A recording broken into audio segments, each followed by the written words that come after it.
sebetulnya dulu kami sebagai developer ya gitu kan ya, sempat ketemu dengan pengurus ataupun bahkan ketua BP Tapera Oh itu. ya? Dan kami karena kami datang dari Asosiasi Properti Syariah, sempat menanyakan gitu kan, ya kan, Mhm. ada nggak sih BP Tapera yang syariah? Dan mereka, kami Oh. siap untuk itu.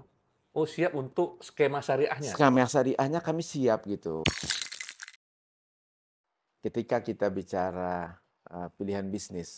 bisnis, terus terang Pak Fadil, yang tanpa bank itu juga menarik Pak Fadil. Mmm. Saya pelakunya, Oh gitu ya? saya pemain bisnis properti tanpa bank, Oke, baik. dan itu sangat menarik. Mhm. Dari sisi bisnisnya sangat menarik dan sangat indah. Welcome to the Good Talk. Bismillah, Assalamualaikum warahmatullahi wabarakatuh. Kita ketemu lagi di Good Talk ya. Kita ketemu lagi nih dengan Ketua Umum Asosiasi Properti Syariah Indonesia, Pak Ama. Gimana kabar Pak Ama? Alhamdulillah, Oh, binikmati tatimus sholihah Pak Fadil. Masya Gimana Allah. kabar antum? Sehat ya? Alhamdulillah. Alhamdulillah. Ini nih, Iya. kita mau diskusi ini sedang rame nih di masyarakat tentang BP Tapera nih. PP Tapera. Badan Pengelola Tabungan Perumahan Rakyat. Ini sedang rame banget di dalam diskusinya nih. Wah, ini diskusi hangat ya. Diskusi hangat ini. Kayaknya kalau diskusi hangat ini saya mendingan lepas jaket dulu nih Pak Lepas Fadil ya. Karena kayaknya diskusinya bakal panas ini kalau mengenai PP Tapera. Kelihatannya serius nih panasnya nih. Serius memang iya. Gimana kira-kira menurut Pak Ama melihat Tapera ini seperti apa gitu? Jadi gini Pak Fadil ya, saya kenal BP Tapera kira-kira setahun yang lalu ya. Hmm. Dan saya pikir saya agak terlambat nih kenal BP Tapera gitu. Iya, iya, iya. Sebetulnya BP Tapera 2 tahun 3 tahun lalu sudah mulai digaungkan, dan ini Hmm. sebetulnya lembaga bukan lembaga yang murni baru dibentuk gitu kan ya. Hmm. Dulu sebetulnya ada BP Pertarum namanya. Hmm. Ya, misinya kurang lebih sama gitu. Hmm. Cuman kenapa saat ini jadi pembicaraan yang hangat di Hmm. masyarakat, Hmm. sampai demo lah, inilah itu segala Iya, macam iya, ya, iya, iya. mungkin karena masalahnya itu ada di pelaksanaannya. Masalahnya ada di pelaksanaan. Kalau Hmm. menurut hemat saya ya Pak Hmm. Fadil ya, dan mungkin sosialisasinya yang kurang gitu loh. Oke. Sosialisasi yang Jadi kurang gitu loh. pemahaman masyarakat tentang Tapera ini mungkin Tapera masih itu apa? sepotong-sepotong mungkin ya? Betul, masih sepotong-sepotong. Dan Heeh. sebetulnya dulu kami sebagai developer ya gitu kan ya, sempat ketemu dengan pengurus ataupun bahkan ketua BP Tapera Oh itu. ya? Dan kami karena kami datang dari Asosiasi Properti Syariah, sempat menanyakan gitu kan, ya kan, Mhm. ada nggak sih BP Tapera yang syariah? Dan mereka, kami Oh. siap untuk itu. Oh, siap untuk skema syariahnya? Skema syariahnya kami siap gitu. Oke. Ya, dan kami sangat berharap itu waktu, Iya, karena iya. itu waktu BP Tapera ini juga menjadi lembaga keuangan alternatif Pak Fadil, yang bisa kita Hmm. pakai, developer pakai untuk pembiayaan, bukan cuma pembangunan, bahkan pengadaan lahan pun. Oh ya? Dan mereka sudah berjalan. Kemarin itu waktu presentasi setahun yang lalu di BSD itu, mereka presentasikan mereka sudah berjalan, ada di proyek perumahan di Brebes. Yang lahannya Hmm. mereka yang belikan. Lahannya BP Tapera yang Yang belikan. jadi mereka mau masukkan dana ini sebagai dana investasi Betul. di awal? Betul. Nah, ya itulah yang saya bilang, ini prospek sebetulnya. Iya, iya, iya. Tinggal kita masukkan nilai-nilai syariahnya gitu kan ya. Mhm. Supaya kerjasama kita dengan BP Tapera itu bisa jadi syariah gitu. Dan Mhm. mereka sangat welcome Pak Fadil. Baik, baik. Berarti ini Iya. adalah salah satu solusi juga nih buat Harusnya teman-teman di seperti itu. developer properti syariah juga ya? Betul, betul. Tapi Hmm. belakangan perkembangannya jadi berbeda nih. Heeh, heeh. Jadi saya nggak tahu ada salah di mana, ada miskomnya di mana gitu ya. Hmm. Ketika BP Tapera itu menjadi kewajiban Kepada seluruh kepada masyarakat. seluruh, bukan cuma HSN, tapi ke seluruh yang namanya dalam tanda kutip pegawai. Baik itu yang punya rumah, walaupun yang belum punya rumah. Betul, betul. Padahal kan kalau Hmm. kita lihatnya tabungan gitu ya, mau nabung ya Hmm. silakan. Kalau nggak mau nabung, nggak ada paksakan. Harusnya kan Iya, iya, seperti iya. itu. Tapi ini jadi kewajiban, potong sekian persen gitu. Dari gaji Nah, ya? permasalahannya kelihatannya di situ. Baik, baik, Kalau saya baik. menilai itu permasalahannya di situ. Dulu kalau saya lihat itu sebetulnya, Pak Fadil mungkin tahu BPKH ya, Badan Pengelola Pengelola Keuangan keuangan Haji gitu haji loh ya. ya. Ya dulu orang kalau mau ambil seat untuk naik haji gitu karena Hmm. store 25 juta gitu kan. Terus setiap tahun pemerintah mengeluarkan biaya ONH tahun ini, biaya penyelenggaraan haji per jamaah tahun ini katakanlah tahun 2024 kemarin 90 sekian juta gitu. Realnya kebutuhannya sekian, Ya, 90 real juta. kebutuhan sekian. Tapi kan ongkos ONH-nya cuma 58 sampai 59 juta. Berarti ada subsidi di situ Ada ya? subsidi, sebetulnya bukan subsidi dari pemerintah nih Pak Fadil. Dari mana uang ini bisa di-cover? Dari nilai manfaat investasi yang dilakukan oleh BPKH. Ya, Baik, saya baik, ya, ya. berpikir begitu, dari tabungan ini itu dikelola oleh Bapeta Tapera. Hmm.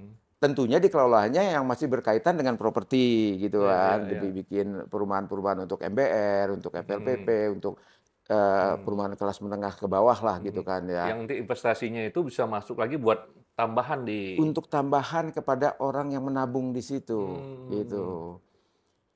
Ya, ya, Nah, ya, ya. saya lihat ini prospek sebetulnya.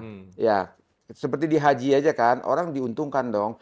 Kalau biaya penyelenggaraan hajinya 90 sekian juta, cukup bayar 58 juta bisa cukup untuk naik haji itu kan. Nah, cuman ini mungkin sosialisasinya kurang atau sosialisasinya tidak tepat, Iya. pengenaannya juga mungkin tidak tepat gitu kan. Tadi kan Gitu. kalau tadi ada Akhirnya menimbulkan gejolak. ada manfaat juga tadi buat ada opportunity buat apa namanya developer ya. Betul, betul. Kemudian apakah ada solusi juga tuh buat menjadi solusi bagi masyarakat yang belum punya rumah? Kira-kira Harusnya dengan program itu. Tapera ini. Harusnya program Tapera ini didirikan untuk membantu masyarakat MBR dalam hal ini untuk memiliki rumah. Kalau itu kenyataannya di lain, itu saya sendiri terus terang bingung Pak Fadil. Iya, iya, iya. Salahnya di mana ini? Kelihatannya pemerintah harus mengkaji ulang ini. Iya. Menggodok ulang, mungkin mengemasnya dengan baik dan mensosialisasikan dengan baik. Tentunya dengan aturan yang harus diperbaiki juga Pak Fadil gitu. Berarti ini konsepnya mungkin ada konsep seperti ta'awun gitu ya. Harusnya seperti itu. Jadi dengan Ada ta'awun. dengan mendaftar membayar bersama-sama, Ya. kemudian tingkat kemanfaatannya itu mungkin diatur sesuai dengan apa namanya urutan kebutuhan mungkin ya. Iya, dan ketika jumlah uangnya itu besar, gitu kan, diinvestasikan, kan ada imbal hasilnya Pak Fadil. Iya, iya, Yang iya. bisa dikembalikan kepada yang nabung Mhm. dalam bentuk bagi hasil gitu. Bagi hasil. Jadi Sehingga berarti tadi kemampuan dia wujudnya bukan hanya rumah tapi juga bagi hasil nanti ya. bagi hasil untuk bisa memiliki rumah. Contoh Iya, iya, gini, iya. kalau kan memiliki rumah sekarang katakanlah Pak Fadil dengan nilai rumah perumahan FLPP lah yang khusus untuk MBR-nya ya, di angka 180 juta. Gitu kan ya. Masyarakat kan berat untuk membayar 180 juta. Iya. Ya kan? Kalau dari tabungannya itu, ini yang ada dalam bayangan saya terus terang aja Pak Fadil ya, di bayangan dari tabungan taperanya gitu, dari tabungan taperanya selama sekian tahun dia mampu mengeluarkan mengumpulkan 30 juta katakanlah. Terus dari imbal hasilnya ada tambahan 20 juta, dia kan punya 50 juta. Dari nilai bangunan 180 juta, dia sudah punya 50 juta, tinggal dia mencicil yang 130 juta. Sisanya. Iya. Tentunya cicilannya itu tidak memberatkan buat hidup dan kehidupan dia, Pak Fadil. Iya, iya, iya. Daripada dia harus mencicil sekarang itu 180 juta semuanya. Karena pemerintah sekarang ini hanya mensubsidi 4 juta bantuan uang muka, SBUM namanya. Bantuan uang muka 4 juta gitu. Dengan BP Tapera untuk uang mukanya itu bisa besar. Jadi bukan nanti dapat rumah tiba-tiba dengan tabungan itu. Ini yang ada dalam pemikiran saya, bukan. Setidaknya memudahkan dia untuk bisa punya rumah. Setidaknya itu bisa membantu DP-nya lah. Jadi Gitu nggak loh. perlu menabung terlalu lama, terlalu Betul. banyak. Iya. Ada bantuan support untuk Betul. sebagai pengurang. Berarti ini sebenarnya ada solusi ya untuk masyarakat. Harusnya sebenarnya jadi ya? solusi. Harusnya Ya, jadi ya, solusi ya, ya. gitu. Bayangan saya tuh ini solusi yang baik ini program yang harus kita dukung. Iya. Adapun perkembangan terakhir kok jadi seperti ini, Iya, iya. jadi panas gitu kan Pak Fadil ya. Kelihatan ini PR ini. Ini PR PR. masalah Betul. mungkin saya pikir Betul. pola komunikasi ya. Pola komunikasi. Pola komunikasi masyarakat dan juga mungkin perlu riset dan FGD ya Betul. dengan pengembang, Betul. dengan perwakilan masyarakat, Betul. sehingga didapat titik temu ya. Dengan pengembang sebetulnya sudah beberapa kali Pak Fadil. Tidak kurang dalam 1 tahun itu 4-5 kali BP Tapera itu mengadakan Iya iya iya. apa namanya, Hmm. pertemuan dengan Iya iya. asosiasi. Kami sering diundang Pak Fadil, Iya baik iya. online maupun offline, Iya gitu. iya iya. Ketika kita sempat offline, saya sempatkan waktu dan saya pernah datang langsung offline gitu loh. Masya Allah. Iya Positif iya. dengan pengembangan mudah-mudahan nggak jadi masalah. Yang Iya. masalah dengan user nih kelihatannya Nah, nih, ini diskusi dengan dengan usernya lembaga yang kurang ya. konsumen, iya lembaga Hmm. usernya gitu loh. Jadi penangkapannya nggak mungkin ya tadi sepotong-sepotong gitu Iya loh. iya iya. Sampai ada yang mengkalkulasikan, nggak mungkin lah kita sekian tahun kerja dipotong sekian persen gitu kan, Hmm. cuman sekian ratus ribu, kalau Nah, 1 tahun cuman ada 2 juta, katakanlah berapa puluh tahun kita lagi kerja punya berapa puluh rumah. tahun untuk sampai punya rumah yang 200 juta katanya. Ah, Ya sebetulnya nggak begitu-gitu juga gitu loh, ah. tetap nanti. Tapi di kita ini kan untuk uang muka itu aja masih jadi problem untuk masyarakat kita Pak Iya Fadil. iya iya iya. Bukan membeli rumah yang problem, Iya iya. untuk mengadakan uang mukanya saja itu jadi problem buat kita, buat Mhm. masyarakat MBR Iya iya terutama. iya. Nah ini solusinya dari BP Tapera itu harusnya. Baik. Sebenarnya jadi BP Tapera ini menarik Iya, dan bisa menjadi solusi buat kedua belah pihak, iya. Seharusnya dan harapan buat kita seperti user, itu, betul. buat developer, Iya, dan terutama ini ada peran ini iya. APSI untuk memasukkan konsep skema syariahnya di BP Tapera Betul, ini. betul. Dan itu sudah kita lontarkan. Mereka siap, mereka welcome Masya terhadap Allah, konsep syariah gitu subhanallah. loh. Ya Jadi mudah-mudahan ya. dulu kita pernah dapat presentasi dari mereka. Nanti di Hmm. setiap perumahan yang disupport oleh BP Tapera itu di samping nama developernya juga ada nama BP Taperanya. Berarti sebagai Iya, mitra atau partner ya? betul. Kan dulu boleh saya sebut nama ya. Dulu Ya. kan perumahan MBR itu sering disebut rumah Perumnas katakanlah. Hmm. Pertanyaannya kemana sekarang Perumnas? Hmm. Padahal misi pemerintah itu kan disalurkan melalui Perumnas. Ya ya ya. Dulu saya beranggapan BP Tapera ini akan menggantikan Perumnas itu, Pak. Hmm. Even bukan dia sebagai developernya. Hmm. Agak berbeda sedikit, tapi dia support untuk pembangunan. Support siapa? Support developer. Karena kalau dia support developernya, developer akan support program pemerintah untuk Ya ya pengadaan ya. perumahan di MBR itu, Pak. Masya Allah. Gitu. Ini sebenarnya cukup menarik nih ya. Sangat menarik menurut Iya saya. iya Saya iya. terus terang tercengang begitu melihat di media massa orang ya Allah sampai demo untuk menentang itu. Iya iya. Sampai ada pikiran yang macam-macam negatif. Ini Iya. pemerintah lagi kekurangan lah buat proyeknya yang di Kalimantan Iya sana. iya iya. Dananya untuk dikumpulkan untuk dibawa Kalimantan bla bla bla bla bla. Iya Wallahu iya. alam saya bilang kenapa jadi bisa begini gitu loh. Iya iya. Mungkin ini pola komunikasi mungkin perlu diperbaiki ya. Itu Dan pola mungkin komunikasi. konsepnya mungkin harus lebih matang lagi Betul. sebelum Betul. rilis sehingga tidak ada terjadi apa namanya ya kesalahpahaman di masyarakat Betul, ini. Ini betul, ini kan betul, betul. sangat disayangkan nih. Iya. Sampai terakhir kan Pak Menteri kita, Menteri Basuki ya, itu dia juga terkejut kok tanggapan masyarakat kok sampai seperti ini gitu kan ya. Beliau berpikir Iya, ini solusi nih kan buat masyarakat. harusnya jadi solusi Heeh. gitu. Tapi ya Iya jangan iya iya. cepat menyalahkan programnya lah. Iya iya iya. Kita cari akar permasalahan itu di mana. Dan saya Benar-benar. yakin pemerintah sebetulnya punya niat baik untuk program ini. Masya Cuman Allah. karena kemasan dan mungkin sosialisasi dan komunikasinya yang tidak berjalan Iya dengan iya. baik, akhirnya terjadi hal yang tidak kita inginkan sebetulnya Pak Iya. Fadil. Ya, kita doakanlah mudah-mudahan Amin, semoga ada solusi program untuk itu. pemerintah ini bisa menjadi solusi buat masyarakat dan mungkin bisa Iya, lebih matang sebelum di betul, betul. launching. Ya, Ah, ya. kenapa saya terutama itu waktu dan teman-teman yang saya sampaikan juga berharap dengan ini, karena terus terang aja kesulitan kita masuk di perumahan subsidi, Pak Mhm. Fadil ya.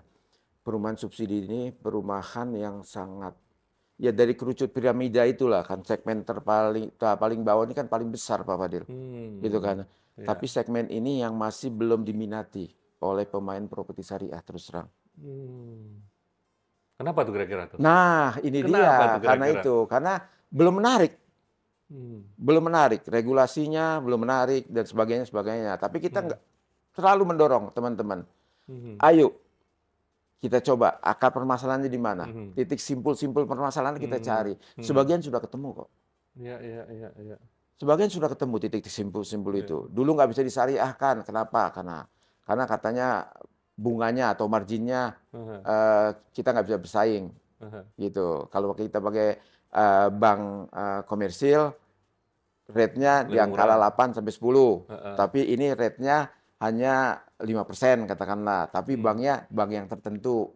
Bank yang Hmm. tertentunya ini masih sulit diajak syariah. Iya, iya, Gitu iya, kan. iya, iya. Tapi sekarang kan hal itu sudah mulai terbuka nih Pak Fadil. Alhamdulillah. Dan beberapa teman sudah main di Iya, itu. iya. Iya. Istilahnya kalau kita dalam di sisi lain dari sisi dakwahnya kita sisi bisnisnya cukup cukup cukup bagus untuk pilihan bisnis sebetulnya. Iya. Heeh. Karena Selain kita memang misi dakwahnya juga berjalan iya, untuk umat yang lebih banyak. umat lebih banyak. Umat yang lebih banyak. Pilihan bisnis dan juga penerima manfaatnya juga paling Lebih banyak banyak, kan paling banyak di gitu. FLPP ya. Kenapa tidak? Justru sekarang saya sedang mendorong anggota APSI khususnya gitu kan ya. Mhm. Itu untuk membidik segmen yang kemarin-kemaran kita tinggalkan nih. Mulai Hmm. sekarang dan ke depan kita akan masuk ke segmen MBR. Iya, Iya, apapun iya. namanya nanti. Iya, iya. Apa masih nama perumahan subsidi, apa Iya, perumahan FLPP atau apalah gitu loh kan. iya, Kita iya, ikutin. iya. Nah, sebetulnya salah satu titik simpul yang kita harapkan itu adanya BP Tapera itu. Masya Allah. Iya, Berarti gitu Pak kita Fadil. sangat berharap ya, mudah-mudahan Insya Allah, semoga ada ya solusi lah. ada solusi dan ada ya ini masalah komunikasi saya pikir ya. Betul, betul, Masalah betul, komunikasi yang tidak betul. sampai nih ke Iya, masyarakat sebenarnya. iya, betul. Baik, ini menarik sekali nih Mm-mm, diskusinya nih Pak mm-mm, Ama. iya, Kita mau lanjut lagi nih diskusi tentang perbankan ini. Skema perbankan syariah ini kan saya boleh minum ya. silakan. Terus.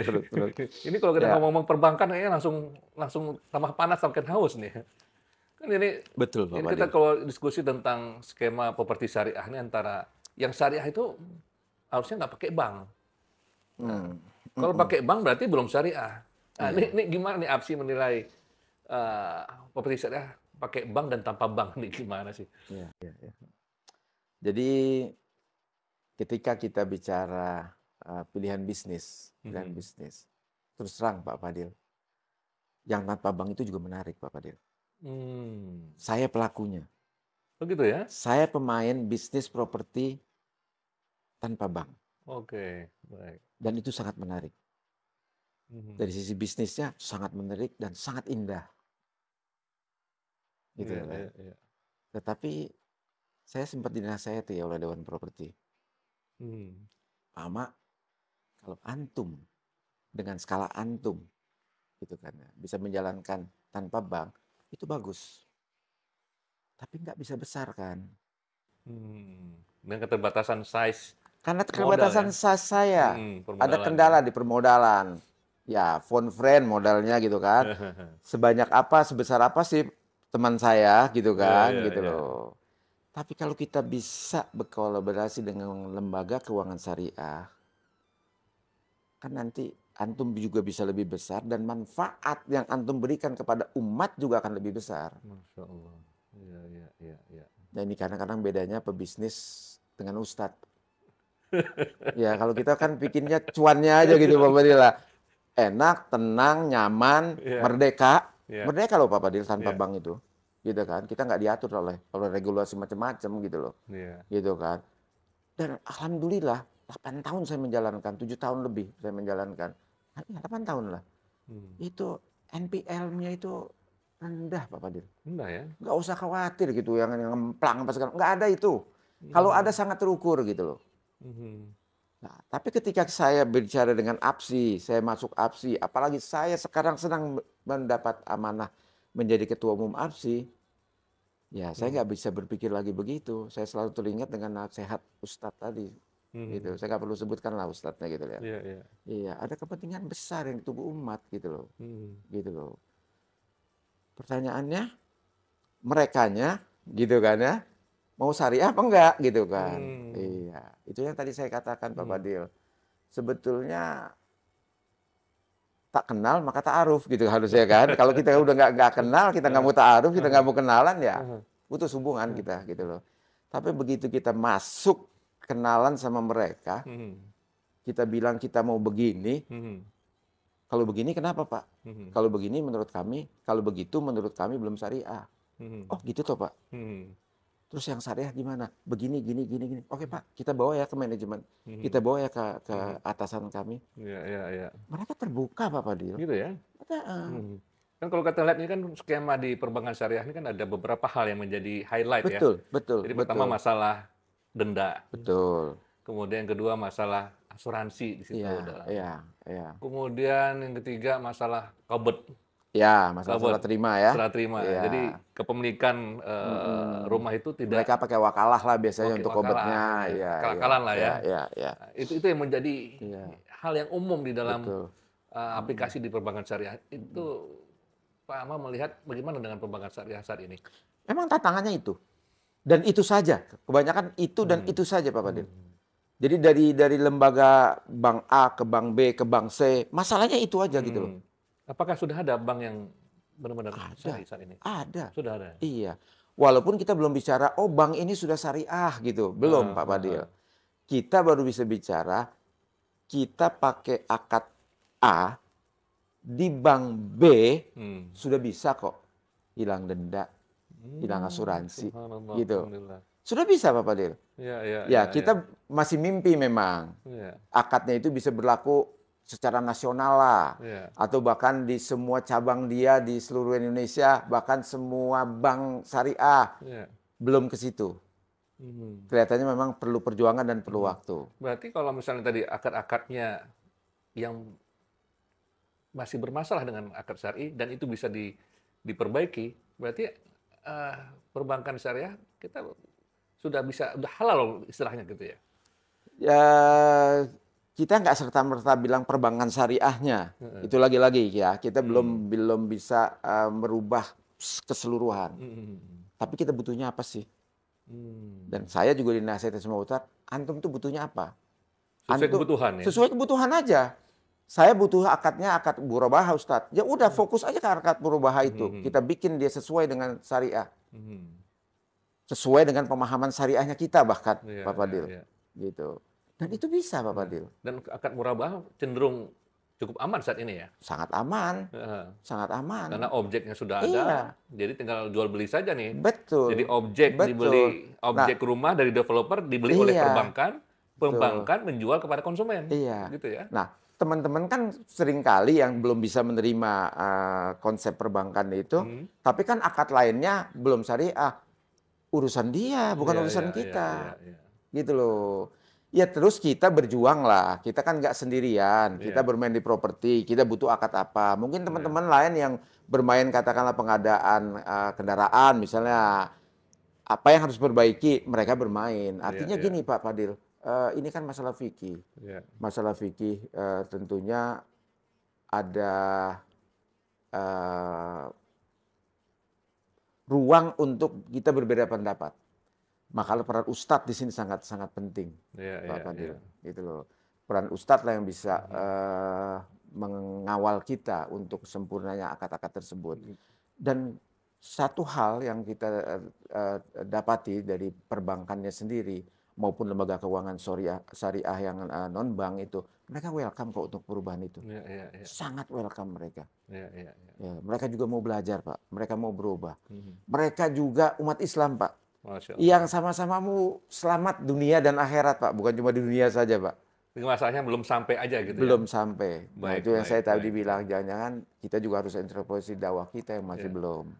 Baik, oh gitu, Pak Amar. Artinya diskusi masalah antara properti syariah tanpa bank, non-bank harusnya sudah tidak perlu lagi menjadi ini. Itu masalah harusnya tidak jadi isu. Itu masalah pilihan masalah bisnis. Pilihan. Mau di tanpa properti tanpa bank atau properti tanpa bank syariah yang sudah akadnya sudah di kecuali memang orang-orang tertentu dan itu ada, kita harus akui Pak Fadil.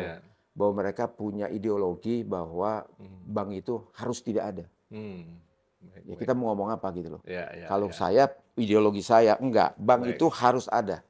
Kita butuh bank. Kalau belum syariah, ayo kita perbaiki. Itu PR kita. Itu PR kita.